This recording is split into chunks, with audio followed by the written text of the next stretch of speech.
Assalamualaikum warahmatullahi wabarakatuh. Perkenalkan, nama saya Muhammad Al-Farisi dengan NIM 210304228 dari kelas reguler A MIT 4. Di sini saya akan menjelaskan tentang materi-materi pengantar manajemen. Untuk materi yang pertama adalah konsep dasar manajemen bisnis. Di dalam konsep dasar manajemen bisnis ini terdapat organisasi yang merupakan sekumpulan orang atau kelompok yang memiliki tujuan tertentu yang berupaya untuk mewujudkan tujuannya tersebut melalui kerjasama. Di dalam organisasi ini terdapat jenis-jenisnya, yaitu organisasi profit dan organisasi non-profit atau nirlaba. Organisasi profit diantaranya adalah perusahaan besar, perusahaan manufaktur, bank umum, perusahaan asuransi, perusahaan retail, dan lain-lain. Selanjutnya perusahaan kecil, koperasi, perusahaan multinasional, dan lain sebagainya. Sedangkan organisasi non-profit atau nirlaba diantaranya adalah pemerintah pusat, pemerintah daerah, pemerintah kota, lembaga pendidikan negeri, yayasan sosial, dan lain sebagainya.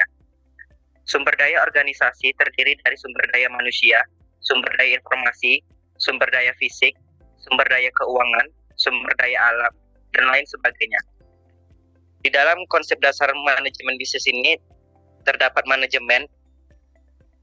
Untuk prosesnya, manajemen adalah proses perencanaan, pengorganisasian, pengarahan, dan pengawasan usaha-usaha, para anggota organisasi, dan penggunaan sumber daya organisasi lainnya agar mencapai tujuan yang telah ditetapkan menurut James V. Stoner.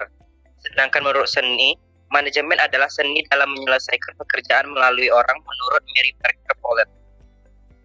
Di dalam konsep dasar manajemen bisnis ini terdapat 4 tahap, diantaranya yaitu planning, di mana proses menetapkan sasaran, organisasi, dan cara mencapainya. Selanjutnya organizing, di mana proses pengaturan dan alokasi tugas, wewenang, dan sumber daya untuk mencapai sasaran. Selanjutnya actuating, di mana proses menggerakkan orang agar bermotivasi melakukan tugas. Dan yang terakhir yaitu controlling, di mana proses untuk memastikan bahwa kegiatan tetap mengarah pada sasaran. Selanjutnya, yang materi kedua adalah manajer dalam kegiatan manajemen. Manajer itu sendiri adalah orang yang melakukan kegiatan manajemen. Lebih lengkap lagi, manajer adalah individu yang bertanggung jawab secara langsung untuk memastikan kegiatan dalam sebuah organisasi yang dijalankan bersama para anggota dari organisasi. Menurut Ernie dan Kurniawan 2005. Keahlian-keahlian manajemen atau managerial skills. Di antaranya yaitu adalah keahlian teknis, keahlian berkomunikasi dan berinteraksi dengan masyarakat, keahlian konseptual, keahlian dalam pengambilan keputusan, dan keahlian dalam mengelola waktu. Keahlian tambahan lainnya adalah yaitu keahlian dalam manajemen global dan keahlian dalam hal teknologi. Tingkatan-tingkatan manajemen diantaranya itu manajemen tingkat puncak, manajemen tingkat menengah, manajemen tingkat pertama atau supervisi, dan manajemen non-supervisi. Yang ketiga yaitu tanggung jawab sosial dan etika manajemen. Tanggung jawab sosial perusahaan atau corporate social responsibility adalah bentuk kepedulian perusahaan terhadap lingkungan eksternal perusahaan melalui berbagai kegiatan yang dilakukan dalam rangka penjagaan lingkungan, norma masyarakat, partisipasi pembangunan, serta berbagai bentuk tanggung jawab sosial lainnya. Strategi pengelolaan tanggung jawab sosial perusahaan terdiri dari strategi reaktif, strategi defensif, strategi akomodatif, dan strategi proaktif. Manfaat tanggung jawab sosial perusahaan. Manfaat bagi perusahaan yaitu citra positif perusahaan di mata masyarakat dan pemerintah. Manfaat bagi masyarakatnya yaitu selain kepentingan masyarakat terakomodasi, hubungan masyarakat dengan perusahaan akan lebih erat dalam situasi win-win solution. Dan manfaat bagi pemerintah yaitu memiliki partner dalam menjalankan misi sosial dari pemerintah dalam hal tanggung jawab sosial. Dimensi etika dalam manajemen. Etika adalah pandangan, keyakinan, dan nilai akan sesuatu yang baik dan buruk, benar dan salah menurut Griffin. Etika manajemen adalah standar kelayakan pengelolaan organisasi yang memenuhi kriteria etika. Nilai personal sebagai standar etika. Nilai atau values sendiri pada dasarnya merupakan pandangan ideal yang mempengaruhi cara pandang, cara berpikir, dan perilaku dari seseorang. Nilai personal atau personal values pada dasarnya merupakan cara pandang, cara pikir, dan keyakinan yang dipegang oleh seseorang sehubungan dengan segala kegiatan yang dilakukannya. Nilai personal terdiri dari nilai terminal dan nilai instrumental.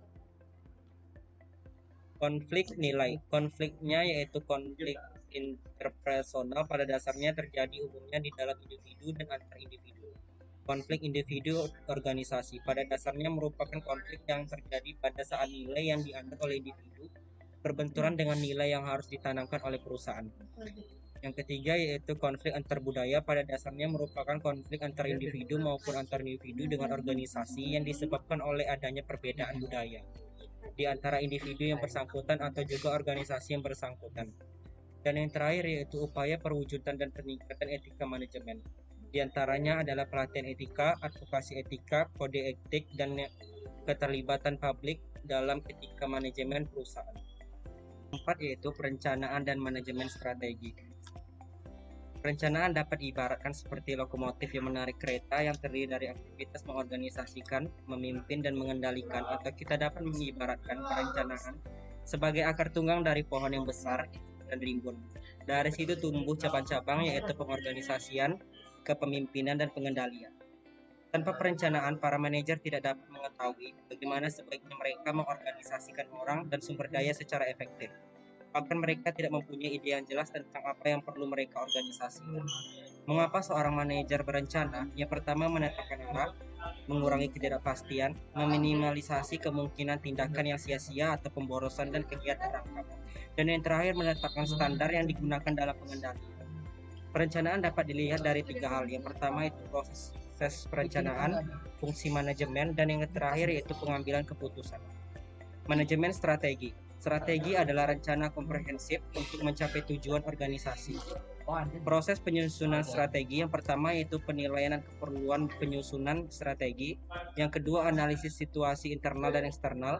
Yang ketiga yaitu pemilihan strategi dan yang keempat implementasi. Proses manajemen strategi membuat rencana strategi dengan penetapan sasaran dan merumuskan strategi. Yang kedua implementasi strategi dengan administrasi dan pengendalian strategi. Tingkat strategi terdiri dari strategi tingkat korporasi, strategi unit bisnis, dan yang terakhir yaitu strategi tingkat fungsional. Yang selanjutnya yaitu mendirikan dan memperbaharui organisasi.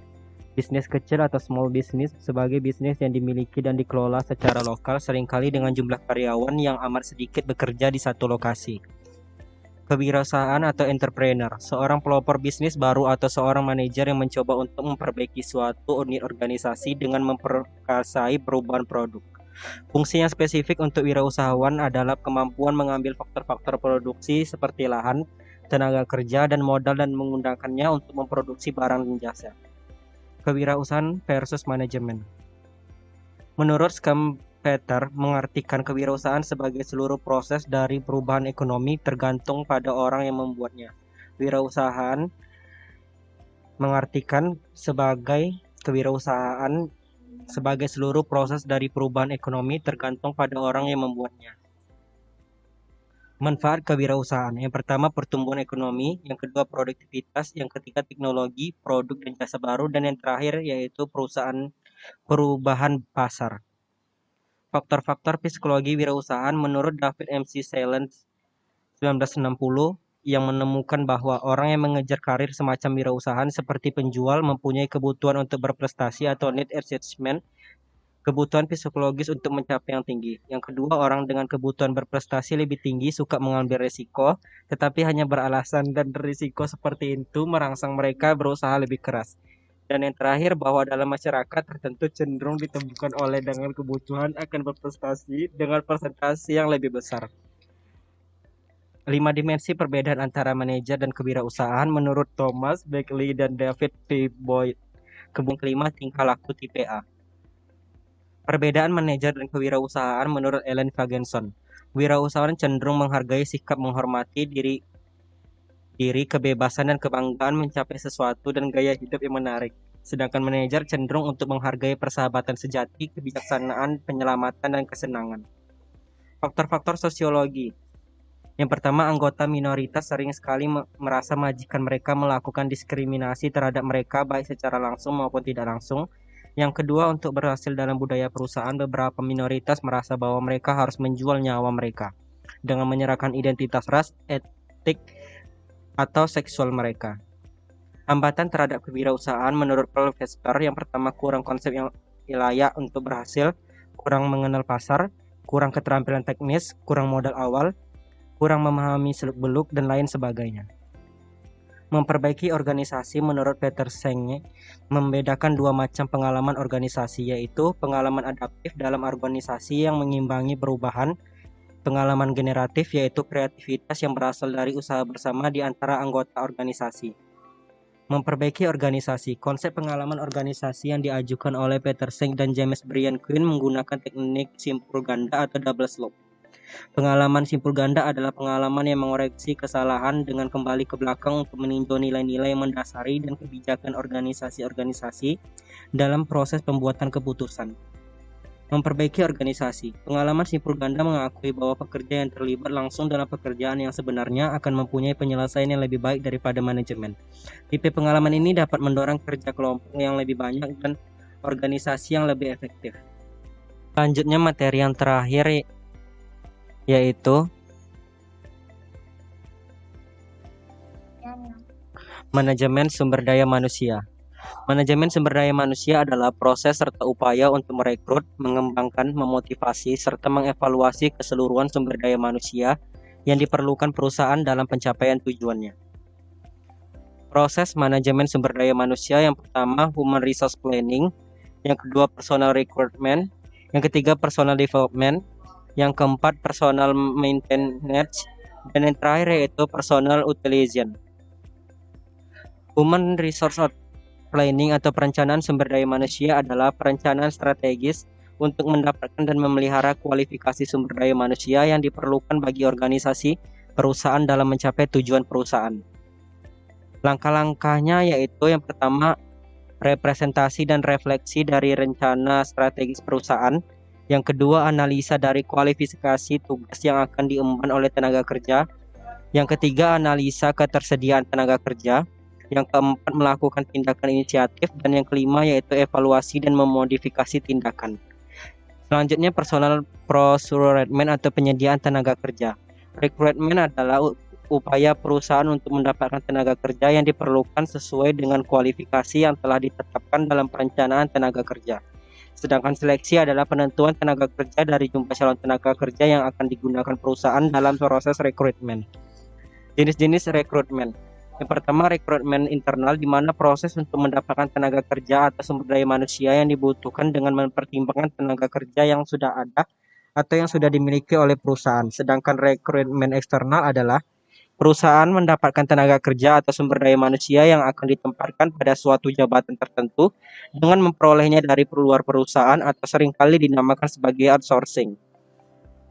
Tahapan seleksi tenaga kerja yang pertama seleksi administrasi, seleksi kualifikasi, dan seleksi sikap dan perilaku.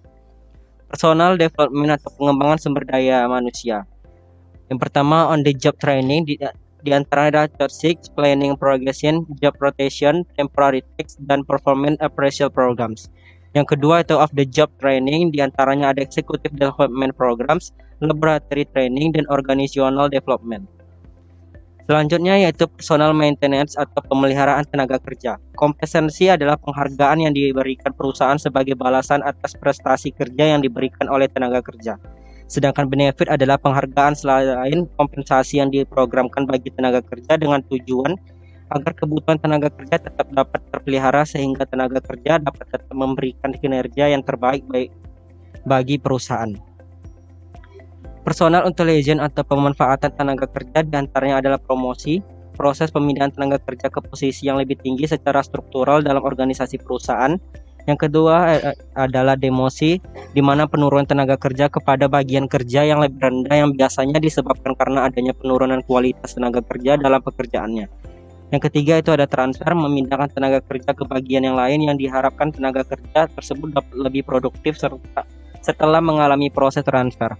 Dan yang terakhir yaitu separasi, melakukan pemindahan lingkungan kerja tertentu dari tenaga kerja ke lingkungan yang lain.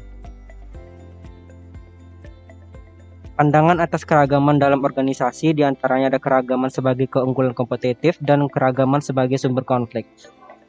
Selanjutnya yaitu adalah mengelola keragaman dalam organisasi terdiri dari dua, yaitu faktor individu dan peran organisasi. Cukup sekian dari hasil UTS pengantar manajemen dari materi 1 sampai materi terakhir.